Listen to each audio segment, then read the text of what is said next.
बिस्मिल्लाहिर्रहमानिर्रहीम। अस्सलाम वालेकुम नादरीन मोहतरम, आप देख रहे हैं आज तक न्यूज़ और मैं हूं समी। इससे पहले आप इस कहानी की 18 किस्तें सुन चुके हैं और अब 19वीं किस्त मुलाहिजा फरमाएं। बारहा हमें तूफ़ानी रातों में सहराओं से गुजरना होता और ऐसे अजीबो गरीब इलाकों में पहुंचाया जाता जहां चारों तरफ मौत की हुक्मरानी होती। बेशुमार मराहल पेश आते और मैं इन मराहल में सद्दफ को अपने कदम ब कदम ही पाया। मैं नहीं जानता था कि इसकी दिली कैफियत क्या हैं, लेकिन ज़हनी तौर पर वो मुझसे बेहद मुतासर नज़र आती थी और कोशिश करती थी कि मुझसे करीब रह सके। उसके बहन और भाई हमसे बिछड़ गए थे क्योंकि उन्हें एक और जमात में शामिल कर दिया गया था। 11 अफराद की इस जमात में मेरे साथ सद्दफ भी शरीक थी और हमारे चंद दूसरे शनासा भी, जिनमें 2 लड़कियां और भी थी। हम सब इस तरबियत से गुजर रहे थे और मुझे ये बात कहने में आर नहीं कि चंद रोज बाद ही इन लोगों ने मेरी जिस्मानी बर्तरी का एतराफ़ कर लिया। वो खतरनाक से खतरनाक काम जो दूसरे नहीं कर सकते थे, जिनके सामने ये काम पहाड़ साबित होते थे, मैं उन्हें हंसते हंसते मुकम्मल कर लेता था और इसी तरह मेरी बेहतरीन रिपोर्ट तैयार हो रही थी। मैंने बारहा सद्दफ की आंखों में अजीब सी चमक देखी थी। जब किसी खतरनाक मरहले से गुजरने में दूसरे लोग नाकाम रह जाते और मैं कामयाबी के साथ ये मरहले तय कर लेता तो यूं महसूस होता जैसे सद्दफ उसे अपना कारनामा तसव्वुर कर रही है। बाज़ औक़ात में खौफजदा हो जाता कि कहीं ये लड़ाई कोई और रूप ना पाल ले। मैं तो इन रास्तों का मुसाफिर ही नहीं था। सद्दफ के लिए मेरे दिल में एक मोहब्बत मौजूद थी। मैं उसे बहन का, बेटी का, माँ का प्यार नहीं कह सकता था क्योंकि मेरे दिल में कभी ऐसा कोई जज्बा नहीं उभरा, लेकिन इस प्यार को मैं इस लड़की से मोहब्बत का जज्बा भी करार नहीं दे सकता था। वो बहुत खूबसूरत थी। जिस्मानी मुशक्कत ने उसे लाल फूल की तरह खिला दिया था। उसके रुखसारों से चमक फूटती थी और उसकी आंखों में बाज़ औक़ात मोहब्बत का आबशार नजर आता था। इस जज्बे इख्तियार की मैंने कभी पजीराई नहीं की थी। मैं उसे मोहब्बत से देखता था, लेकिन इस जज्बे में कोई खोट नहीं थी। जिस्मानी ट्रेनिंग खत्म हुई तो हमें जिस्टू, जूडो और कराटे के फन सीखने के लिए भेज दिया गया। मर्दों को बॉक्सिंग और कुश्ती भी सिखाई जाती थी। वैसे जिस्टू, बॉक्सिंग और कुश्ती के फनून खासी दिलचस्पी का बायस थे। 3 माह तक हम इनकी ट्रेनिंग लेते रहे और हमने यहाँ भी नुमायां कामयाबियां हासिल की। उनके बाद अच्छी असला, रिवाल्वर, पिस्तौल, राइफल और मशीन गन चलाने की बारी आती है। असले का इस्तेमाल हर फर्द के लिए जानना जरूरी है। बज़ाहिर ये कोर्स 20 दिन का होता है, लेकिन इस शोबे के निगरान और उस्ताद तरबियत पाने वाले को निशानाबाजी में माहिर बना देते हैं। इस तहरीक में शामिल होने वाले के लिए कोर्स आला नंबरों के साथ पास करना जरूरी होता है। मेरे 12 साथियों में से सिर्फ 3 अफराद 20 दिनों में इस कोर्स में कामयाब हो सके। बाकी अफराद को यह दोबारा करना पड़ा और मुझे मुसर्रत थी कि कामयाब होने वाले 3 अफराद में सद्दफ मेरे साथ थी। हम लोग निशानाबाजी की हदूद से गुजरकर गोला बारूद के मरहले में पहुंच गए थे। इस कोर्स में हर किस्म के गोला बारूद से काम लेना और बम वगैरह फेंकने की तरबियत दी जाती है। ये 5 हफ्तों का कोर्स था। फिर हमें पुल और दीगर अहम फौजी मकामात को तबाह करने का तरीकाकार बताया गया। उसके बाद बम बनाने, छुपाए हुए बम्बों का सुराग लगाने और उन्हें बेकार करने की तालीम दी गई। इस तरह ताले, मजबूत दरवाजे, आहनी सेफ तोड़ना और सिगरेट की डब्बियों, लाइटरों, फाउंडेशन पैनों, दिया सलाई की डब्बियों और रोज़मर्रा के इस्तेमाल की दूसरी चीज़ों में ताकतवर बम छुपाना सिखाया गया। इस मरहले से हम 6 महीने में गुजरे थे। फिर हमें मुंशियात की तरबियत दी गई। नशावर, जहरीले मशरूब, चॉकलेट, एशियाए खुर्दनी, सिगरेट और सिगार वगैरह कैसे तैयार किए जाते हैं। हमें माहिरीन उन्हें बनाने के गुर सिखाते थे और बताते जाते थे कि कौन सी नशावर चीज़ किस खास काम के लिए सबसे ज़्यादा मौसर है और इनके असरात कितनी देर में मुरतब होते हैं और खाने के बाद जिस्म में किस किस्म की अलामतें ज़ाहिर होती हैं। और इसी दौरान टेलीफोन टैप करने और आला किस्म के माइक्रोफोन से काम लेने की तरबियत भी दी गई। महीना भर टेलीफोन और दूसरी गुफ्तगू टैप करने और डायरेक्ट रिकॉर्डिंग करने का फन सिखाया गया और सबसे आखिर में फोटोग्राफी और तस्वीर साजी का काम सिखाया गया। माइक्रो फिल्में माइक्रो डाट में तब्दील करने का हुनर सिखाया गया। ये माइक्रो डाट डाक के टिकटों के नीचे छुपाए जा सकते थे और किस्म की माइक्रो फिल्म और कैमरे का इस्तेमाल भी हमें बताया गया। यूं 10 माह में हमारा ये कोर्स मुकम्मल हो गया। इतनी तवील और सख्त ट्रेनिंग के बाद भी अगर हमारे मुम्तहन मुतमईन ना होते तो हमें दोबारा इन तमाम चीज़ों को सीखने पर मजबूर किया जाता ताकि किसी मरहले पर हमें नाकामी से दो चार ना होना पड़े। इसी दौरान हमें शहर में घूमने की आज़ादी भी हासिल थी। हमारे लिए किसी किस्म की तफरियात पर कोई पाबंदी नहीं लगाई गई थी और हमें इन तफरियात के लिए जेब खर्च भी दिया जाता था। यहाँ मेरे बेशुमार कदरदां मौजूद थे और मुझे उन सब में एक फोकियत हासिल थी। लेकिन तरबियती मराकज में सब यकसां होते थे और किसी के साथ कोई रियायत नहीं बरती जाती थी। बहर सूरत मुझे उनकी असूल परस्ती बहुत पसंद थी और मैं खुश दिली से इन तमाम असूलों की पैरवी करता था। बैरूत शहर अब मेरे लिए अजनबी नहीं रहा था। अक्सर शाम की तफरियात के लिए मैं बैरूत की पुररौनक सड़कों पर निकल जाता था। होटलों और नाइट क्लबों से वाकफियत भी जरूरी थी और उसके लिए मुझे इजाजत दे दी गई थी, लेकिन ऐसी जगहों पर मैं सद्दफ को साथ नहीं रखता था। मैं नहीं चाहता था कि मेरी रोजो शब की कुर्बत के सबब उसके किरदार में कोई लग्जश पैदा हो। इस शाम भी जब मैं तैयार हो रहा था तो सद्दफ मेरे कमरे में मेरे पास पहुंच गई। कहाँ की तैयारियां हैं अली? उसने पूछा।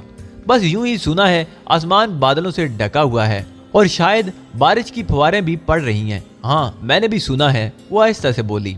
बस यही देखना चाहती हूँ कि बारिश कैसे होती है। अब तो मौसम भी भूल गया हूँ, मैंने मुस्कुराते हुए कहा और वो भी जवाबन हंसने लगी। मैं भी चलूंगी, सद्दफ ने आहिस्ता से कहा। कहाँ? मैं चौंक पड़ा। तुम्हारे साथ? और कहाँ? उसने बड़ी मासूमियत से कहा। यह मुनासिब नहीं होगा, मैंने कुछ सोचते हुए कहा। क्यों? उसने हैरान नजरों से मुझे देखते हुए कहा। बस ये कोई ऐसा प्रोग्राम नहीं जिसकी कोई बाकायदा हैसियत हो। मैं न जाने कहाँ कहाँ आवारा गर्दी करता रहूंगा, तो मैं तुम्हारी शरीक रहूंगी। आखिर इसमें हर्ज क्या है? नहीं सद्दफ, मैं तुम्हारे नाम के साथ कोई गलत तोहमत इल्जाम वाबस्ता नहीं करना चाहता। इल्जाम से तुम्हारी मुराद क्या है? उसने सवाल किया। देखो सद्दफ, मैं कुछ साथियों की नज़रों में अपने और तुम्हारे सिलसिले में कुछ तब्दीलियां महसूस की हैं। मैं नहीं चाहता कि ये ख्यालात मुस्तहकम हों, मैंने कहा और सद्दफ ने गर्दन झुका ली। फिर वो खामोशी से वापस पलट गई। मुझे अंदाजा था कि सद्दफ अफसुर्दा हो गई है, लेकिन मैं इस सिलसिले में उसकी पजीराई नहीं कर सकता था। ख्वाह वो कितनी ही अफसुर्दा क्यों ना हो जाए, मैं इस माहौल में कोई बुराई पैदा नहीं करना चाहता था। चुनाचे थोड़ी देर के बाद मैं बाहर निकल आया। शाम की सुरमई धुंधलाहटों में नन्ही नन्ही बूंदों ने सरमस्ती पैदा कर दी थी। सड़कों पर रंगीनियां रक्स कर रही थी। रंगीन छतरियों के साए में मौसम से लुत्फ अंदोज होने वाले महवे खराम थे। कारें निहायत सुस्त रवि से चल रही थी। मैं बैरूत से काफी हद तक वाकिफ हो चुका था। कई बार अपने दोस्तों के साथ मुख्तलिफ होटलों और नाइट क्लबों में जा चुका था। तरबियत के दौरान हम पर सिर्फ अपना काम पूरा करने की पाबंदी थी, बाकी हमारी जाती मसरूफियात पर कोई कैद नहीं थी और ये सब कुछ भी असूल के तहत था, ताकि हम दूसरों से कट कर पीछे ना रह जाएं और जदीद माहौल से खुद को हम आहंग रख सकें। मैंने हल्की हल्की बारिश में न जाने कितना सफर तय किया और फिर जब दिल भर गया तो जो पहला रेस्तोरां सामने आया उसी में दाखिल हो गया। ये सुबाना था, जदीद तर्ज का 2 मंजिला रेस्तोरां जिसकी नफासत और आराइश काबिल दीद थी। मैं इससे कबल भी एक बार यहाँ आ चुका था और उस दिन फवाद मेरे साथ था। हमारे ऐन सामने एक इंतहाई हुसीन और दराज का औरत बैठी हुई थी। उसका रंग गंदमी था और आंखें गहरी सब्ज, खदो खाल से मगरबियत झलकती थी। यूं लगता था जैसे वो 2 नस्लों की आमेजश का नतीजा हो। उसके नज़दीक ही एक और खूबसूरत लड़की बैठी हुई थी। फवाद की निगाहें उस पर पड़ी तो उसने आहिस्ता से मेरा बाजू दबाया और बोला, सामने देख रहे हो? हाँ, क्यों? मैंने जवाब दिया। वो बैरूत की कलूपतरा है। फवाद बोला, बैरूत के बेहतर नौजवान हर उस जगह बंद संवर कर पहुंचने की कोशिश करते हैं जहां इसके मिल जाने के इम्कानात हो। वजह? मैंने दिलचस्पी से पूछा। बस वो उनकी तकदीरें बदल देती है। उनके पास रहने को घर और पहनने को लिबास भी ना हो, लेकिन अगर फराना हाकिम की निगाह उन पर हो जाए तो चंद ही रोज के बाद वो आला दर्जे की गाड़ियों में घूमते नजर आते हैं और ये गाड़ियां उनकी मलकियत होती हैं और फराना उनके साथ ही होती है। मैंने मजीद मालूमात हासिल करने की कोशिश की। नहीं, वो उन्हें भूल चुकी है। उसकी यादाश्त बहुत कमजोर है। उन नौजवानों के साथ चंद हफ्ते गुजारने के बाद वो उनसे अजनबी हो जाती है और उन्हें पहचानने से भी इनकार कर देती है। इस वक्त कोई दूसरा नौजवान उसके साथ होता है। खूब, क्या वो बहुत दौलतमंद है? मैंने पूछा। बेअंदाजा दौलत की मालिक एक बिगड़ी हुई रईस ज़ादी है। मेरे नजदीक तो वो काबिल नफरत है, मैंने होंठ सिकोड़ कर कहा और फवाद हंसने लगा। सिर्फ तुम्हारे लिए, वरना दूसरे लोग तो इससे गुफ्तगू करने को भी अपनी जिंदगी का सबसे बड़ा एजाज समझते हैं। फवाद के होंठों पर मुस्कुराहट बदस्तूर थी। छोड़ो फवाद, मुझे उसके तज़किरे से कोई दिलचस्पी नहीं। मैं तुम्हारी खुश्क मिजाजी को महसूस कर रहा हूँ, लेकिन मेरे ख्याल में ये तलखियाँ जिंदगी के लिए मुनासिब नहीं है। क्यों?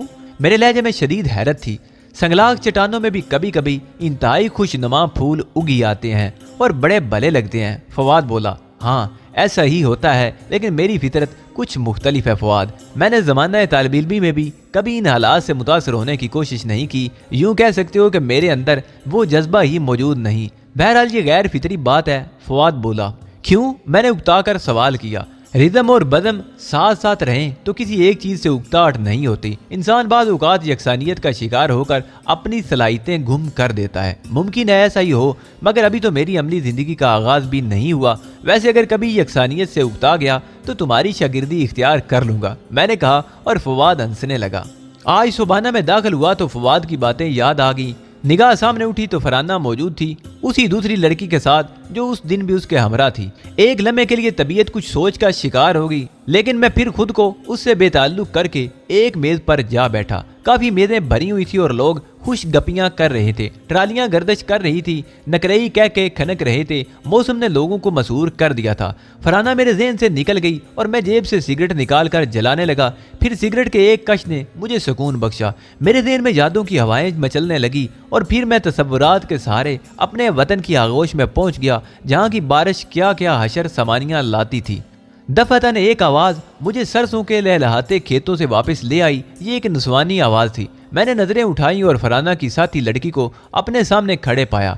उसके अमरील लबों पर एक अजीब मुस्कुराहट थी। खातून फराना, तुम्हें अपनी मेज पर तलब करती हैं, उसने मेरी आंखों में देखते हुए कहा। फराना का नाम सुनकर मेरे दिल में कराह जाग उठी। फवाद ने उसके बारे में जो कुछ बताया था वो मेरे लिए इंतहाई काबिल नफरत था। मैंने तीखी निगाहों से उसे देखा और होंठ सकोड़ कर बोला, क्यों? ये सवाल शायद लड़की के लिए गैर मुतवक्के था। एक लम्हे तक तो वो मुझे देखती रही, फिर बोली, बैरूत में अजनबी हो? मुमकिन है ऐसा ही हो, लेकिन मैं इस सवाल का मतलब भी पूछना चाहूंगा। नौजवान कभी ऐसा सवाल नहीं करते। खातून फराना की तलबी उनके लिए एक जानफरानी होती है। अगर तुम अजनबी हो तो यूं जान लो कि तुम्हारी वापसी तुम्हारे सुनहरे मुस्तकबिल का आगाज कर देगी। उठो और खातून के हुक्म की बजा आवरी करो। सुनो लड़की, कुछ देर मेरे पास बैठ जाओ और मुझसे बातें करो, लेकिन मेरे सामने उस मलूना का जिक्र ना करो। खुदा के लिए उसकी शान में गुस्ताखी ना करो, तुम मुसीबतों का शिकार हो जाओगे। लड़की मुस्तरिबाना अंदाज में बोली और मैं हंसने लगा। तुम्हें अगर मेरी पेशकश पसंद नहीं तो तुम जा सकती हो, मैंने कहा और सिगरेट के टोटे से दूसरी सिगरेट सुलगाने लगा। लड़की चंद लम्हे मेरे सामने खड़ी रही, फिर चली गई। मैंने सुकून का सांस लिया। बैरूत की कहानियां मेरे इल्म में थी, लेकिन मैं ऐसी काबिल नफरत औरत के नजदीक खड़ा होना भी पसंद नहीं करता था। अभी तक वेटर मेरी मेज पर नहीं आया था, लेकिन मुझे कोई जल्दी भी नहीं थी। मेरी बाईं तरफ लगे बड़े शीशे के पार सड़क नजर आ रही थी। बारिश अब किसी कदर तेज हो गई थी और सड़क पर चलने वाले पनाहगाहें ढूंढने लगे थे। मैं दिलचस्पी से ये मंजर देख रहा था। क्या पेश करूं जनाब? वेटर की आवाज ने मुझे चौंका दिया। ब्लैक कॉफी, मैंने बताया और वेटर गर्दन झुकाकर चला गया। थोड़ी देर बाद कॉफी की कैफ आ गई। खुशबू ने मुझे अपनी तरफ मुतवज्जा कर लिया। इंतहाई नफीस बर्तनों का सेट मेरे सामने रखा हुआ था और कॉफी के पार्ट से खुशगवार भाप उठ रही थी। भीगे भीगे मौसम में कॉफी की खुशबू तबीयत में सुरूर पैदा कर रही थी। मैंने कॉफी बनाई और उसके छोटे छोटे घूंट लेने लगा। फराना ज़हन से निकल गई थी और मैं काफी पीता रहा। मान तबीयत में गिरानी सी महसूस होने लगी। मैंने इस बोझलपन को दूर करने के लिए दूसरी प्याली बनाई और उसके तलख घूंट भरने लगा। चांदी घूंट पिए थे कि घबराहट सी होने लगी और मैंने प्याली मेज पर रख दी। न जाने अचानक क्या हो गया था, बैठना दो भर लग रहा था, हालांकि बाहर बारिश हो रही थी। कैफियत ऐसी थी कि होटल में ठहरा ना गया और मैं उठकर दरवाजे पर पहुंचा। इसे खोलो और बाहर निकल गया। बारिश में भीगता हुआ अभी चंद ही कदम चला था कि दो आदमी मेरे करीब आ गए। उन्होंने मुझे बाजुओं से थामा। उसके बाद कुछ याद ना रहा। गालिबन बादल जोर से गरजे थे।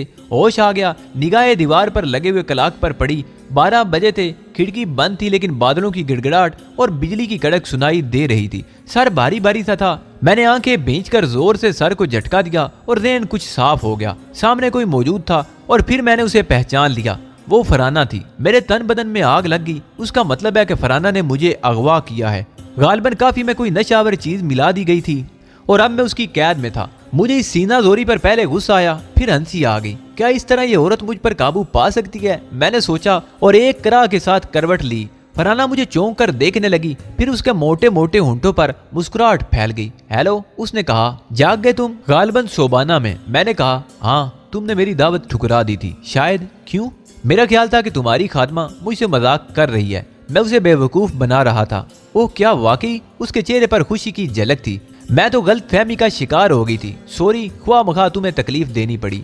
तकलीफ तो तुम्हें हुई होगी मुझे यहाँ लाने में। बिल्कुल नहीं, मेरे आदमी ऐसे काम बासानी कर लेते हैं। मेरे एक इशारे पर वेटर ने तुम्हारी काफी में एक नशावर दवा मिला दी और जब तुम नीम मदहोशी के आलम में बाहर निकले तो मेरे दो आदमी तुम्हें अपनी कार में बिठाकर यहाँ ले आए। बताओ इसमें क्या तकलीफ हुई मुझे? उसने हंसते हुए कहा। वो अपने और मेरे लिए मशरूब के गिलास लाई और हम आमने सामने बैठ गए। मैंने उसे खिड़की खोल देने के लिए कहा और जब वो गिलास तपाई पर रखकर खिड़की की तरफ गई तो मैंने लपक कर अपना गिलास करीब रखे हुए मिनी प्लांट के पीतल के गमले में खाली कर दिया। वो आकर बैठ गई और उसने अपना गिलास मुंह से लगा लिया। क्या नाम है तुम्हारा? उसने सरूर में आकर पूछा। शहबाज जुल्फी, मैंने जवाब दिया। कहाँ रहते हो? मैंने एक इलाके का नाम बता दिया। इससे पहले कभी नजर नहीं आए, मेरी बदनसीबी है। वो हंस पड़ी। आओ कहीं बाहर चलें। बारिश बंद हो चुकी है। हाँ, बारिश बंद हो चुकी है, लेकिन हवा सर्द है। बूढ़ों के लिए, हम जवानों का ये सर्द हवाएं कुछ नहीं बिगाड़ सकेंगी। हम थोड़ी देर घूमे फिरेंगे, फिर मुझे यहाँ घुटन महसूस हो रही है। ड्राइविंग कर लोगे? उसने पूछा। क्यों नहीं, मैंने जवाब दिया। हम बाहर निकले तो उस खूबसूरत और शायद साउंड प्रूफ कमरे का दरवाजा एक कुशादा हाल में खुला था। वहाँ चंद आदमी बैठे गपशप कर रहे थे। टेप रिकॉर्डर पूरी आवाज से चल रहा था। इसलिए मैंने कहा कि जिस कमरे से हम आए थे वो शायद साउंड प्रूफ था, लेकिन फरहाना को देखकर सब खामोश हो गए। उन्हें शायद उसके बाहर आने की तवक्को नहीं थी। किसी ने दौड़कर मौसीकी बंद कर दी। फरहाना ने उनकी तरफ देखे बगैर आवाज दी, जोसेफ। एक शख्स जल्दी से उसके पास आ गया। खातून, उसने झुककर कहा। चाबी, फरहाना ने हाथ फैला दिया। उसने कार की चाबी मांगी थी। जोसेफ ने जल्दी से चाबी उसकी तरफ बढ़ा दी। मैंने महसूस किया कि सब लोग अचंभे से मुझे देख रहे थे। बाहर एक आला दर्जे की कार खड़ी थी। मैंने स्टीयरिंग साइड का दरवाजा खोला और अंदर बैठकर दूसरी तरफ का दरवाजा खोल दिया। फरहाना मेरे पास आ बैठी। मैंने कार स्टार्ट करते हुए कहा, मुझे रास्ता बताती रहो। कार इस अजीम शान इमारत से बाहर निकल आई। दाईं सिमत फरहाना की आवाज उभरी। मैंने कार का स्टीयरिंग दाईं सिमत कर दिया। हवा बहुत सर्द थी, सड़कें भीगी हुई थी और बारिश की वजह से सुनसान हो गई थी, वरना बैरूत में इस वक्त रात नहीं होती, दिन का सा समा रहता है। मेरा ज़हन तेजी से काम कर रहा था। आगे चौराहे से फिर दाहिनी तरफ फरहाना की आवाज कप कपा रही थी। सर्द हवा अपना असर दिखा रही थी। मैंने चौराहे से कार दाहिनी तरफ मोड़ दी। दूर से गलीलू थिएटर की रोशनियां नजर आईं। ये बहुत बड़ा थिएटर था और ठीक 2 बजे यहाँ शो खत्म होता था। 2 बजने में अब ज्यादा देर नहीं थी। मेरा मंसूबा यहीं से शुरू होता था। मैंने थिएटर के पास कार रोक दी। उतरो, मैंने बड़ी अपनाइयत से कहा और दरवाजा खोल दिया। ओह अच्छा अच्छा, उसने झूमते हुए कहा और नीचे उतर गई। उसका ख्याल होगा कि मैं भी उतरूंगा, लेकिन उसके नीचे उतरते ही मैंने कार तेजी से आगे बढ़ा दी। ताम ज्यादा दूर नहीं गया और थिएटर के दूसरी तरफ घूमकर कार एक गोशे में खड़ी कर दी। मेरे अंदाजे के मुताबिक थिएटर का वक्त खत्म हो गया था। लोग बाहर निकल रहे थे। कार पार्किंग की मखसूस जगह पर कारों की रोशनियां जगमगाने लगी थी और सड़क के ऐन दरमियान में फरहाना हक्का बक्का खड़ी थी। उसके मुंह से कुछ जुमले निकल रहे थे जो मेरे कानों तक नहीं पहुंच रहे थे। कारों की रोशनियां उस पर मरकूज हो गईं। लोग न जाने क्या क्या कहने लगे उसके बारे में। मैं भी आहिस्ता आहिस्ता चलता हुआ नजदीक पहुंच गया। फरहाना के अल्फाज बेरब थे। वो ऊल फूल बक रही थी। सर्दी की वजह से उसकी आवाज कप कपा रही थी और लोग कह के लगा रहे थे। फिर किसी ने उसे पहचान लिया। अरे ये तो मादाम फरहाना है। वो खातून फरहाना। एक खूबसूरत कार से 2 भारी भरकम आदमी बाहर निकल आए। उनमें से एक ने जल्दी से अपनी बरसाती फरहाना के जिस्म पर डाली और फिर उसकी कलाई पकड़कर कार की तरफ खींचने लगा। कहाँ गया वो? मैं उसे मजा चखा दूंगी। वो कहाँ है? वो बिफर कर कहने लगी। मैं उसे कच्चा चबा जाऊंगी। वो शख्स किसी न किसी तरह उसे कार तक ले गया और कार चल पड़ी। मेरा वहां ठहरना फजूल था, चुनाचे मैंने टैक्सी पकड़ी और अपनी रहायशगाह पर चला आया। दूसरे दिन एक टेलीफोन आया और मुझे एक मखसूस मकाम पर पहुंचने की हिदायत की गई। बैरूत अब मेरे लिए अजनबी नहीं था और मैं उसके गली कोचों से अच्छी तरह वाकिफ हो चुका था। चनाचे मैं उस जगह पहुंच गया। कोई खास इज्तिमा था। नए नए चेहरे नजर आ रहे थे। फिर नाइमा बर्क मिल गई। मुझे देखकर मुस्कुराती हुई मेरे पास आई। मेरा ख्याल है फहरिस्त में तुम्हारा नाम भी है। कौन सी फहरिस्त? क्या तुम्हें इस खसूसी इज्तिमा के बारे में कुछ नहीं मालूम? अभी तक तो नहीं, मैंने जवाब दिया। गुड, आओ एक प्याली काफी पिए। रात की बारिश से सर्दी खूब बढ़ गई है। उसने पेशकश की और मैंने कबूल कर ली। हम दोनों एक कमरे में जा बैठे और नाइमा के आर्डर देने पर एक मुलाजिम ने हमारे सामने काफी के बर्तन सजा दिए। काफी का घूंट लेते हुए नाइमा कहने लगी, किसी को मौका नहीं मिल सका होगा। दरअसल कुछ फैसले होते हैं कि उनके बारे में पहले से कुछ मालूम नहीं होता। बस इसी तरह फौरी तौर पर मीटिंगें होती है और लोगों को उनकी जिम्मेदारियां सौंप दी जाती हैं। बाद और कुछ तफसील तलब है, मैंने मुस्कुराते हुए कहा। वाकई? नाइमा हंस पड़ी। प्लानिंग डिपार्टमेंट मसरूफ रहता है और सारे मसाइल उसके सामने होते हैं। ऊपर वाले उन पर सोच विचार करते हैं। उनकी निगाहें हर शख्स पर होती हैं और वो उसकी शख्सियत को मद्देनजर रखते हुए उसके लिए मुहिम का इंतखाब कर लेते हैं। मिस्टर हातम आपका नाम भी ले रहे थे। गोया मेरे सुपुर्द भी कोई मुहिम की जा रही है। मेरा ख्याल है ये तो खुशी की बात है, मैंने मुस्कुराते हुए कहा। नाइमा अजीब निगाहों से मुझे देखने लगी। फिर एक गहरी सांस लेकर बोली, तुम किस किस्म की मुहिम पसंद करोगे अली? इसका फैसला मैं नहीं करूंगा, मैंने जवाब दिया। नाइमा मुस्कुराने लगी और फिर बोली, और अगर काम तुम्हारी पसंद के मुताबिक ना हुआ तो? नहीं नाइमा, मुझे हर वो काम पसंद है जो तंजीम के मफाद में हो, ख्वाह उसकी नोयत कुछ भी हो। हाँ, मैंने गहरी सांस लेकर कहा। बाज़ औक़ात शदीद ज़हनी वर्जिश भी करनी होती है और इंसान बुरी तरह उलझ जाता है। उसे ये भी मालूम नहीं हो पाता कि तंजीम का मकसद क्या है और जो काम वो कर रहा है और उसका मकसद क्या है। ऐसे औकात में शदीद उलझन होती है, यकीनन होती होगी। बहरहाल ये सब तंजीम के मफाद में है, इसलिए किसी को इसके बारे में नहीं सोचना चाहिए। तुम्हारा खुलूस काबिल रिश्क है अली, मैं तुम्हें नहीं बता सकती कि तुम्हारे लिए मेरे दिल में क्या जज्बात हैं। शुक्रिया नाइमा, वैसे यकीन करो मेरी अंदरूनी खुशियों का भी तुम तसव्वुर नहीं कर सकती। ये मेरी दरीना तलब थी। मैंने जवाब दिया। थोड़ी देर के बाद फवाद हमें तलाश करता हुआ आ गया। उसके होंठों से हंसी फूट रही थी। भाई अली, तुम्हारे लिए एक बुरी खबर है, बहुत बुरी। खैरियत? मैंने मुस्कुराते हुए पूछा। भाई हम सब तो खैरियत से हैं, लेकिन तुम्हारी खैरियत खतरे में है। इत्तफाक से मेरी मुलाकात राहील निज़ाम से हुई और मैंने मालूम कर लिया कि इस बार एक खतरनाक मुहिम तुम्हारे सपुर्द की जा रही है, इंतहाई खतरनाक। फवाद फिर हंस पड़ा। यही बुरी खबर है मेरे लिए? नहीं, इसके अलावा कुछ और भी हैं, लेकिन अभी मीटिंग शुरू होने में कुछ वक्त है, इसलिए काफी मैं पीऊंगा और मजे ले लेकर ये खबर सुनाऊंगा। फवाद की हंसी की वजह समझ में नहीं आ रही थी, ताहम मैं सुकून से इंतजार करता रहा। फवाद ने शरारत अमेज निगाहों से हम दोनों को देखा। नाइमा ने उसके लिए भी काफी मंगवा ली। 2-3 घूंट पीने के बाद उसने कहा, दिलचस्प बात यह है कि इस मुहिम में तुम तनहा हिस्सा लोगे, खुद ही उसके इंचार्ज भी होगे। वाकई दिलचस्प बात है। इससे भी दिलचस्प बात यह है कि तुम्हें खातून फराना का एतमाद हासिल करना होगा। फवाद ने इंकिशाफ किया और मैं उछल पड़ा। उसने क्या कहा लगाया, लेकिन मैं वाकई परेशान हो गया था। फिर फवाद नाइमा को फराना के बारे में बताने लगा। मैंने उसे दरमियान में टोक दिया। एतमाद हासिल करने से तुम्हारी क्या मुराद है फवाद? मेरा ख्याल है तुम्हें उससे दोस्ती करना होगी, गहरी दोस्ती, और शायद तवील अरसे तक उसके साथ रहना होगा। यकीन करो, इससे ज्यादा मुझे कुछ और नहीं मालूम। ओह फवाद, वाकई गड़बड़ हो गई, मुझे इतराफ है, मैंने कहा। फवाद संजीदा हो गया। क्यों, कोई खास बात है? हाँ यार, रात को उसके साथ मैंने बहुत बुरा सलूक किया है। मैंने पूरी तफसील उन दोनों को बता दी। फवाद और नाइमा की आंखें ताज्जुब से फैल गई थी। कुछ तवक्कुफ के बाद फवाद ने कहा, वाकई गड़बड़ होगी, बड़ी पुरअसरार औरत है, पूरे बैरूत को खंगाल डालेगी। कहाँ कार छोड़ी थी तुमने? गैलेरू थिएटर के पास, मैंने जवाब दिया, और वो काफी हल्क में अंडेल कर जल्दी से उठ खड़ा हुआ। मैं अभी आया, मुमकिन है कुछ देर हो जाए। कोई मेरे बारे में पूछे तो बता देना कि एक जरूरी काम से गया हूँ। वो हमारे जवाब का इंतजार किए बगैर बाहर निकल गया और हम देखते रह गए। नाइमा की आंखों में मुस्कुराहट थी। तुम साहिब किरदार भी हो अली, हर लम्हा तुम्हारे बारे में एक नया इंकिशाफ होता है। मैंने कोई जवाब नहीं दिया। थोड़ी देर बाद हमारा बुलावा आ गया। मैं और नाइमा साथ साथ चल पड़े। इमारत में एक बहुत बड़ा हाल था जिसमें तरतीब से नशिस्तें लगी हुई थी। इस वक्त आधी नशिस्तें पूरी हो चुकी थी। सामने एक स्टेज बना हुआ था जिस पर एक चौड़ी मेज रखी हुई थी। इस मेज के पीछे कुछ लोग बैठे थे, जिनमें से बेशतर को मैं जानता था। 2 या 3 ऐसी शक्लें थीं जो मेरे लिए अजनबी थीं। यकीनन ये प्लानिंग डिपार्टमेंट के लोग थे। मुझे और नाइमा को हमारी नशिस्तें बता दी गई और हम वहां जाकर बैठ गए। मीटिंग की कार्रवाई का आगाज हुआ और मुख्तलिफ मसाइल सामने लाए गए। हर शख्स को सवाल करने की इजाजत थी, लेकिन किसी ने कोई सवाल नहीं किया। एक शख्स मीटिंग को कंडक्ट कर रहा था। उसने इब्राहिम आदिल ग्रुप के सुपुर्द एक मुहिम की, जिसमें इस ग्रुप को रेड आर्मी के एक अफसर को हलाक करना था। उस अफसर के बारे में ख्याल था कि यह मुसलसल फलस्तीनी काज को नुकसान पहुंचा रहा है। उसके बाद महमूद जालूद ग्रुप को एक मुहिम सौंपी गई। सितारा कैफ, सईद आकफ, कप्तान गोरे शगफ और अदनान बूदी को बदस्तूर इस ग्रुप में रखा गया था। फिर कुछ और कार्रवाइयाँ हुई और उसके बाद मेरा नाम पुकारा गया।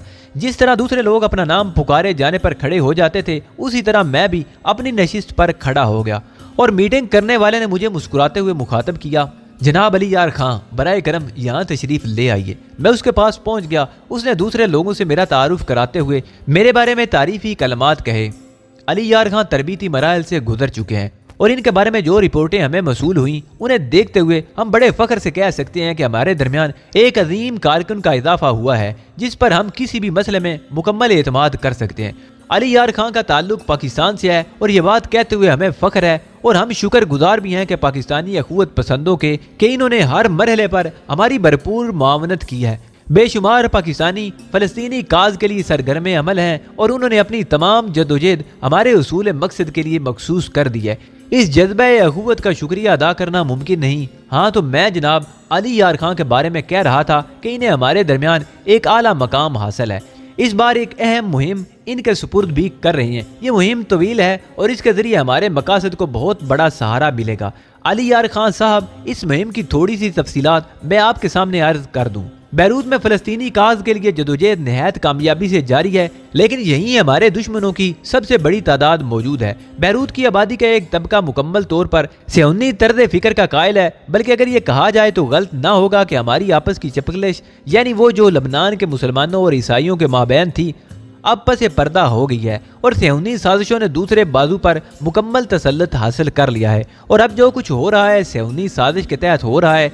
चुनांचे इस बात को हमेशा पेशे नजर रखा जाता है कि दूसरा बाजू सियोनी है और हमें इस तरह उससे होशियार रहना पड़ता है जिस तरह इसराइली हरबों से।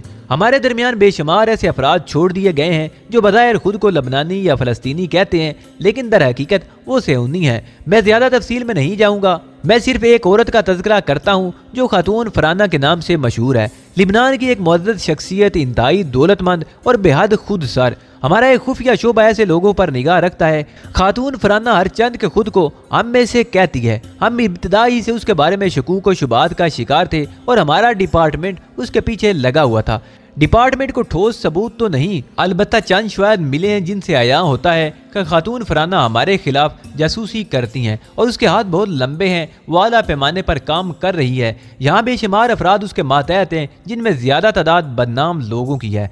चुनांचे इस बात का तयन कर लिया गया है कि खातून फराना सियोनी तंजीम की आला कार है, बल्कि ये भी कहा जाए तो शायद गलत ना हो कि वो दर हकीकत हम में से नहीं, बल्कि उसने मजमूम मकासद के तहत ये नाम इख्तियार किया है। ऐसी शख्सियत को हम उस खुले मैदान वाली फौज से ज्यादा खतरनाक समझते हैं जो हमारे सामने हथियार से लैस मौजूद हो और हमसे जंग का इरादा रखती हो। इस औरत की असल शख्सियत मालूम करना बलाशुबा इंतहाई मुश्किल काम है। हमें इतराफ़ है कि इस काम की अंजाम दही आसान ना होगी, उसके लिए एक तवील जदोजहद करना होगी, तब कहीं जाकर फराना की असलियत खुलकर सामने आ सकेगी। उसके लिए हमें एक ऐसे शख्स की ज़रूरत है जो न सिर्फ अमली तौर पर कुछ कर सकता हो बल्कि ज़हनी तौर पर भी बरतर व आला हो। मैं ये बात मुसर्रत व फख्र के साथ कहता हूँ कि जनाब अली यार खान की फाइल हमारे प्लानिंग डिपार्टमेंट में सुर्ख फीते से बंधी हुई है। सुर्ख फीते वाले फाइल ऐसे आला दिमागों के होते हैं जिन पर तंजीम किसी भी सिलसिले में एक गिरोह की तरह भरोसा कर सकती है। मैं जनाब अली यार खान को ये मकाम हासिल करने पर मुबारकबाद पेश करता हूँ और उसके बाद ये ऐलान करता हूँ कि खातून फराना के सिलसिले में प्लानिंग डिपार्टमेंट ने इनका इंतखाब किया है। पूरे हाल में तालियों की गूंज सुनाई दी। मैं खामोश खड़ा था। उसने सिलसिला कलाम जारी रखा। हाँ, अगर जनाब अली यार खान को इस सिलसिले में कोई एतराज़ हो तो प्लानिंग डिपार्टमेंट इस पर गौर करने के लिए तैयार है। खातून फराना के सिलसिले में थोड़ी बहुत मालूमात जो प्लानिंग डिपार्टमेंट को मसूल हुई है उनके सुपुर्द कर दी जाएंगी और उसके बाद मुकम्मल तौर पर इनको इख्तियार होगा कि इस औरत के बारे में मजीद मालूमात हासिल करें और उसके खिलाफ जिस तरह चाहें प्लानिंग करें। गोया वो खुद ही इस मुहिम के इंचार्ज भी होंगे और खुद ही कारकुन भी। हम उनकी सहूलत के लिए एक अलग डिपार्टमेंट बना देंगे जिससे वो जिस वक्त चाहें काम ले सकते हैं। और अब उसके बाद मैं जनाब अली यार खान से सवाल करूंगा कि क्या वो इस मुहिम की अंजाम दही के लिए तैयार हैं। सब लोगों की निगाहें मेरी जानिब उठी हुई थी। इस जगह मैं गुज़िश्ता रात के वाक़े का तज़किरा नहीं कर सकता था। बहर सूरत ये मेरी पहली मुहिम थी और मैं इसमें मादरत की कोई गुंजाइश नहीं रखता था, इसलिए मैंने पुरसुकून लहजे में इकरार कर लिया। हाँ, मैं बखुशी अंजाम देने के लिए तैयार हूँ। बहुत बहुत शुक्रिया अली यार खान साहब, तशरीफ रखिए। अब मैं एहसान फरोगी का नाम लेता हूँ। मैं वापस अपनी नशिस्त पर आकर बैठ गया। अली, जो एजाज तुम्हें बख्शा गया है वो वाकई काबिल फ़ख्र है। मैं तुम्हें अपने जज्बात से आगाह नहीं कर सकती। नाइमा ने कहा। शुक्रिया नाइमा, खुदा करे कि मैं अपनी कोशिशों में कामयाब हो जाऊं, मैंने जवाब दिया। मीटिंग की कार्रवाई के इख्तिताम तक मैं वहां मौजूद रहा। फवाद भी अभी तक नहीं आया था। 4 घंटे के बाद मीटिंग का इख्तिताम हुआ और हम लोगों ने उसी इमारत में लंच किया। फिर मैं वहां से निकल आया। नाइमा ने मुझे खुदा हाफिज कहा। जब मैं अपनी रहायश गाह पर पहुंचा तो वहां फवाद मौजूद था। वो कुछ देर पहले ही आया था। मुझे देखकर मुस्कुराने लगा। मीटिंग खत्म हो गई? उसने पूछा। हाँ, मैंने जवाब दिया। मेरा नाम तो नहीं पुकारा गया किसी सिलसिले में। नहीं, इत्तफाक है। इत्तफाक नहीं, मुझे मालूम था कि आज की मीटिंग में मेरा कोई मसला दरपेश नहीं। मैं उसके सामने एक कुर्सी पर बैठ गया और पूछा, तुम कहाँ चले गए थे? बाद में बताऊंगा, पहले ये बताओ कि फराना का मामला तुम्हारे सुपुर्द कर दिया गया? हाँ। तुमने इस मुहिम की अंजामदही कबूल कर ली? हाँ, मैंने उसी अंदाज में मुस्कुराते हुए कहा। बहुत अच्छा किया। वैसे क्या जिम्मेदारियां सौंपी गई हैं तुम्हें? उसने पूछा। मैंने तमाम तफसीलात बता दी जो मीटिंग में तय की गई थी। उसने गर्दन हिलाते हुए कहा, हम सब का ख्याल था कि फरहाना एक मशकूक किरदार है। तुम यकीन करो अली कि वो इतने बुरे बुरे लोगों से मिलती है कि तुम तसव्वुर भी नहीं कर सकते। मैं तुम्हें उन बुरे लोगों की तफसीलात मुहैया कर दूंगा। खास तौर से उसका ताल्लुक एक ऐसे शख्स से है जिसे हम जराइम की दुनिया के बेहद खतरनाक इंसान कह सकते हैं। मेरा मकसद ये है डेर की एक ऐसी शख्सियत कि जिसके पीछे तुम्हें लगाया गया है जो मामूली नहीं है। फरहाना एक सरबस्ता राज है। बज़ाहिर जो कुछ वह नजर आती है वो तो है, लेकिन उसकी दूसरी शख्सियत न जाने क्या है। उसका पता चलाना आसान काम नहीं होगा। तुम्हें इसके लिए शदीद मेहनत करना होगी। वो तो ठीक है फवाद, लेकिन ये तो बताओ कि तुम गए किस सिलसिले में थे? मुझे तो शक है कि तुम मेरे ही मसले में कुछ सोच कर उठे थे। बिल्कुल ठीक, और कुछ करके भी आया हूँ। क्या? मैंने दिलचस्पी से पूछा।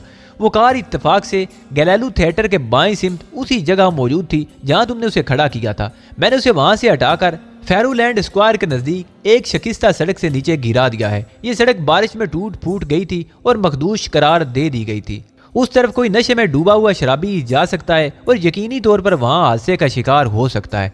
कार में ज्यादा टूट फूट नहीं हुई, लेकिन अब वो काबिले इस्तेमाल भी नहीं। क्या समझे? समझ रहा हूँ कुछ। मैंने मुस्कुराते हुए कहा, इस तरह तुम्हारी पोजीशन महफूज हो सकती है अली। हुआ ये कि तुम फरहाना के साथ कार में बैठे तो नशे में थे। उसी नशे में तुमने गैलेलू थिएटर के पास उसे जबरदस्ती कार से उतार दिया और खुद आगे बढ़ गए। उस मखदूश सड़क पर पहुंचे तो तुम्हारी कार को हादसा पेश आया।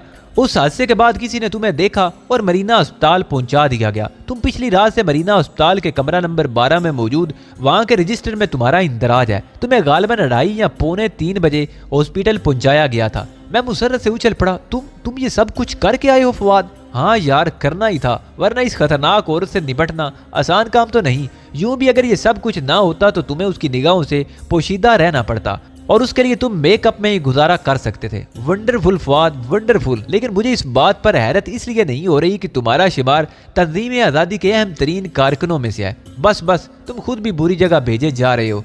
इसलिए अब मैं तुम्हारे मुंह से अपनी तारीफ सुनकर सीना नहीं फुला सकता। बरकैफ मेरी इस कार्रवाई से तुम मुतमईन हो? बहुत ज्यादा, मैंने उसका शाना थपकते हुए कहा।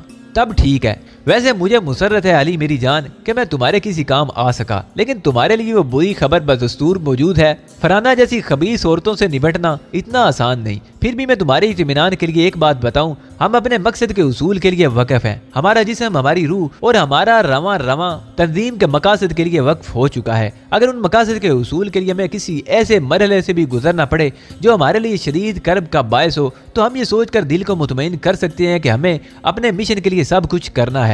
मेरा ख्याल है कि उसके बाद तुम्हारे ज़मीर से बोझ भी हट जाएगा। मैं फवाद की बातों की गहराई में गुम हो गया। दर हकीकत वो सच ही कह रहा था। क्या तुम मुझसे मुत्तफिक नहीं हो? उसने मुझे खामोश पाकर कहा, नहीं फवाद, ये बात नहीं है। फिर ये उलझन ज़हन से निकाल दो। और फिर बहरहाल वो औरत है। और कुछ बेतकल्फी की इजाजत दो अली, तो एक सवाल करूं? जरूर। कोई औरत तुम्हारी आइडियल है? नहीं, यकीन करो, मुझे यकीन है, लेकिन उसके साथ हैरत भी, क्योंकि तुमने एक तवील अरसा अमेरिका में गुजारा है। हाँ, लेकिन मैं शुरू से जुनूनी हूँ। मैंने मुस्कुरा कर कहा। जुनूनी? हाँ, मेरे सर में अपने वतन की सरबुलंदी का जुनून था। अक्सर मैंने ऐसी लातादाद दास्तानें सुनी थी।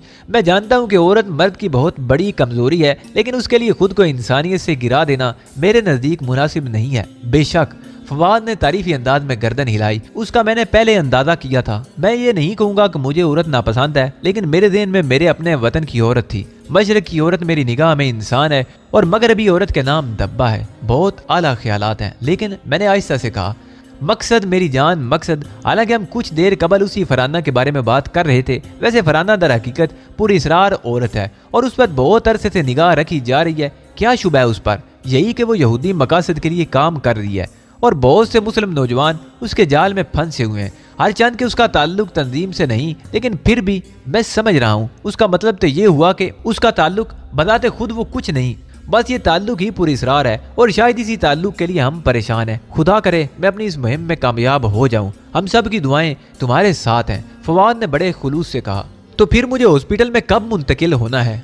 बस शाम होने का इंतजार करना होगा। बाकी मैंने सब ठीक कर लिया है। अगर वो मेरी रिहाइश गाह के बारे में पूछे तो मुझे क्या करना है? ओह, उस वक्त तुम निहायत इत्मीनान से यहाँ का पता बता सकते हो, फवाद ने कहा और मैं गर्दन हिलाने लगा।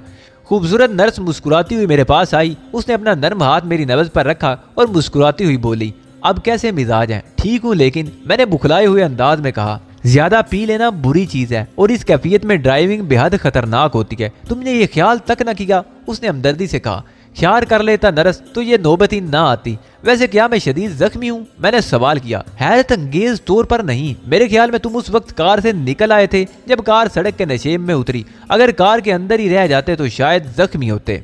फिर भी मैंने पूछा। बहुत मामूली चोटें हैं, बस सिर्फ ज़रब लगी थी जिसकी वजह से बेहोशी तवील हो गई। अब अपने बारे में बताओ कि कौन हो तुम और तुम्हारे बारे में किसे इतला दी जाए। मैं चंद लम्हे सोचता रहा, फिर इत्मीनान से खातून फराना का नाम ले दिया। नर्स चौंक पड़ी थी। उसके बाद उसने कुछ नहीं कहा और खामोशी से बाहर निकल गई। मैंने उसके चेहरे के तासरात खुशगवार नहीं महसूस किए थे। उसका मतलब था कि नर्स फराना के बारे में जानती थी। वक्त गुजरता जा रहा था, नर्स वापस नहीं आई। अलबत्ता घंटा पूरा गुजरा, दरवाजा खुला और 3 आदमी अंदर दाखिल हो गए। उनमें एक डॉक्टर के लिबास में था और 2 सादा लिबासों में थे। वो तीनों मेरे करीब आए। क्या नाम है तुम्हारा? सादा लिबास वालों में से एक ने पूछा और मैंने इत्मीनान से शहबाज जुल्फी का नाम ले दिया। खातून फराना से तुम्हारा क्या ताल्लुक है? बस मैं खातून के नियाजमंदों में से हूँ। मैंने कहा। जख्मी कैसे हुए? उनकी कार में था, नशे में होने की वजह से स्टीयरिंग पर काबू ना रख सका। मैंने कहा और वो दोनों चौंक पड़े। उन्होंने एक दूसरे की शक्ल देखी और फिर एक ने कहा, गलत फहमी होगी डॉक्टर, ये हमारा ही आदमी है। क्या कैफियत है इसकी? ठीक है, आप चाहें तो इन्हें ले जा सकते हैं, डॉक्टर ने जवाब दिया और मैं उन दोनों के साथ बाहर निकल आया। एक शानदार लैंड ओवर खड़ी हुई थी जिसमें उन्होंने मुझे बैठने का इशारा किया और मैंने तामील की। एक ड्राइव करने लगा, दूसरा मेरे साथ बैठ गया। ये क्या हरकत की तुमने? मेरे पास बैठते हुए शख्स ने कहा और मैं हैरत से उसकी सूरत देखने लगा। कैसी हरकत? खातून फराना तुम्हारे साथ थी? हाँ, हम दोनों साथ ही थे, लेकिन खातून रास्ते में किसी जगह उतर गई। खुद उतरी थी? उसने मुझे घूरते हुए कहा। ड्राइविंग करने वाला शख्स लहजे में बोला। जोन्स, क्या तुम खामोश नहीं बैठ सकते? मेरे साथ बैठे शख्स ने चौंक कर ड्राइव करने वाले को देखा और फिर खामोश हो गया। उसके बाद उसने कोई बात नहीं की थी, यहाँ तक कि लैंड ओवर एक आलीशान इमारत में दाखिल हो गई। मैंने उस इमारत को पहचान लिया, वही थी जहाँ मुझे बेहोश करके लाया गया था। थोड़ी देर के बाद मैं एक खूबसूरत कमरे में दाखिल हो गया जहाँ मादाम फराना मौजूद थी। मुझे देखकर उछल पड़ी और फिर मेरे अकब में उनको देखने लगी जो मुझे लेकर आए थे। ये कहाँ से मिल गया? उसने अजीब अंदाज में कहा। मरीना हॉस्पिटल से मादाम। कहानी दूसरी निकली। क्या मतलब? खातून फराना के चेहरे पर खुशूनत उभर आई। वो तेज निगाहों से मुझे देख रही थी। इससे कबल के मुझे यहाँ लाने वाला उसके सवाल का जवाब देता, उसने खुद ही हाथ उठाकर कहा, ठीक है तुम जाओ, मैं इससे बात कर लूंगी। मैं जख्मी हूँ मादाम फराना, मैंने किसी कदर शिकायती अंदाज में कहा। बैठो, वो भारी लहजे में बोली और मैं रूठा रूठा सा एक सीट पर बैठ गया। दोनों आदमी बाहर निकल गए और उन्होंने दरवाजा बाहर से बंद कर दिया। बहरहाल अब फराना को यकीन दिलाने का मसला था और मुझे इसके लिए यकीनी मेहनत करना थी, क्योंकि इस वक्त के मामलात का इन्हिसार मेरी उम्दा अदाकारी पर था। क्या कहानी है तुम्हारी? मैं इस खुश्क रवैये का मतलब नहीं समझा फराना। खातून फराना, मैं बेतकल्फी पसंद नहीं करती, उसने कहा। मुझे इन अल्फाज पर हैरत है। मैंने चेहरे पर कबीदगी के आसार पैदा करते हुए कहा। उसका चेहरा बज़ाहिर सपाट था, लेकिन आंखें छुपाना दुनिया का सबसे मुश्किल काम है। आनी असाब के लोग जो अपने चेहरे के उतार चढ़ाव पर काबू रखने में माहिर होते हैं और किसी भी हाल में किसी दूसरे को अपनी कैफियत से आगाह नहीं होने देते, अगर आंखों पर काबू पा लेने का फन सीख लें तो फिर उनके बारे में कुछ मालूम करना सख्त मुश्किल हो जाए। लेकिन इतनी महारत आम लोगों के लिए मुमकिन नहीं और फराना भी उसी कमजोरी का शिकार थी। उसके चेहरे पर खिंचाव था, लेकिन आंखें उसकी दिली कैफियत की चुगली खा रही थी। साफ अंदाजा हो रहा था कि उसके दिल में मेरे बारे में तजस्सुस छुपा हुआ है। मैं सरजमीन पंजाब का एक देहाती बगैर उन गहराइयों के बारे में सोच भी नहीं सकता था। हम सीधे बेरियाल लोग बस इंसान की जबान को ही इब्तदा और इंतहा समझते हैं, लेकिन हालात बाज़ औक़ात वो कुछ सिखा देते हैं जिसका तसव्वुर भी नहीं किया जा सकता। मुझे जो तरबियत दी गई थी उसने मेरी हिस्सियात को कई गुना तेज कर दिया था और अब मैं इंसान को इंसान समझने की महारत हासिल कर चुका था। कम अज़ कम फराना जैसी औरत आसानी से मुझे धोखा नहीं दे सकती थी, बल्कि मैं उसे अपनी अदाकारी के जाल में फांसने की कुव्वत रखता था। वो मेरे जवाब का इंतजार करती रही, फिर उसने दोबारा उसी अंदाज में कहा, मैं मुंतजिर हूँ। किस बात की खातून फराना? इस बार मेरे लहजे में तंज था। उस रात से अब तक के वाकयात सुनने की। एक सवाल करने की जिसारत कर सकता हूँ खातून फराना? मैंने कहा और वो सवालिया अंदाज में मुझे देखने लगी। क्या आपके ख्याल में आप किसी तौर से मुझ पर बर्तरी रखती हैं? बेहुदा और अहमकाना सवाल है, उसने जवाब दिया। सोच लें अच्छी तरह, मैंने कहा। वो मुझे घूरने लगी, फिर बोली, तुम्हारी बात से गुस्ताखी की बू आ रही है। मैं वाकई बहुत बदतमीज हूँ। होटल में आपकी खादमा ने मुझे कोई मामूली शख्सियत समझकर आपका पैगाम दिया था। मैंने उस पैगाम को ठुकरा दिया और उसके बाद आपने गालिबन मुझे बेहोश करा के अगवा करा लिया। मैं इस बात का एतराफ़ करता हूँ कि वहाँ धोखा खा गया था, लेकिन उसके बाद। हाँ आगे बोलो। उसके बाद खातून फराना बेइख्तियार मुस्कुरा पड़ी। उसके अंदर फिर तब्दीली पैदा हो गई। अनोखी औरत थी, एक लम्हे में गिरगिट की तरह रंग बदलने वाली। मैं उसके चेहरे के हर तासर को पढ़ रहा था। उसके बाद जब आपके यहाँ मेरी आंख खुली तो मुझे हैरत हुई थी। मैं पुरसैर मौसम से मुतासिर हो गया। उस वक्त मेरे ज़हन पर आपकी कुर्बत तारी हो गई थी, लेकिन शराब खाना खराब ने हमेशा मेरी तकदीर के दरवाजे मुझ पर बंद किए हैं। कुछ और तफसील, इस बार फराना के लहजे में इश्तियाक था। कोई तफसील नहीं, बार बार कसमें खाता हूँ कि नहीं पीऊंगा, लेकिन कहीं ना कहीं भूल हो ही जाती है। मगर तुम इस कदर मदहोश तो नहीं होते हो? खुदा जाने क्या होता है, मैंने ठंडी सांस लेकर कहा। वो किसी सोच में डूब गई, फिर एकदम चौंक कर बोली, मुझे बेवकूफ बना रहे हो? अहमक समझते हो मुझे? मैं जानती हूँ तुम्हारे ज़हन में क्या था, मुझे भी बता दो, मैंने जिलाए हुए लहजे में कहा। तुमने सुबाना में मेरी दावत ठुकरा दी थी, और उसके बाद जब तुमने खुद को मेरे शिकंजे में पाया तो तुम्हारे ज़हन में इंतकाम उभर आया। तुमने मुझे बाहर चलने का मशवरा दिया, जो मैंने कबूल कर लिया। फिर तुमने मुझे एक सड़क पर छोड़ दिया ताकि मेरी इज्जत खाक में मिल जाए। क्या मतलब? इस बार मैंने बुखलाने की अदाकारी की और बेयकीनी के अंदाज में उसे देखने लगा। वो भी गहरी निगाहों से मुझे देख रही थी, गोया मेरे बारे में राय कायम कर रही हो। मतलब तुम अच्छी तरह समझते हो खातून फराना, बराए करम गलतफहमियों की फिजा से बाहर निकल आए। दुश्मनों की बजाय दोस्तों का अंदाज इख्तियार करें। मुझे कुछ नहीं मालूम कि उसके बाद क्या हुआ। नशा मेरी आवाज़ पर अजीब तरह से असरअंदाज होता है। मेरे शनासाओं का ख्याल है कि मैं पी कर भी उसी तरह नॉर्मल रहता हूँ जिस तरह आम हालात में, लेकिन मैं जानता हूँ मेरी कैफियत क्या हो जाती है। इस सिलसिले में मेरी भी मालूमात में इजाफा हो जाए तो बेहतर है।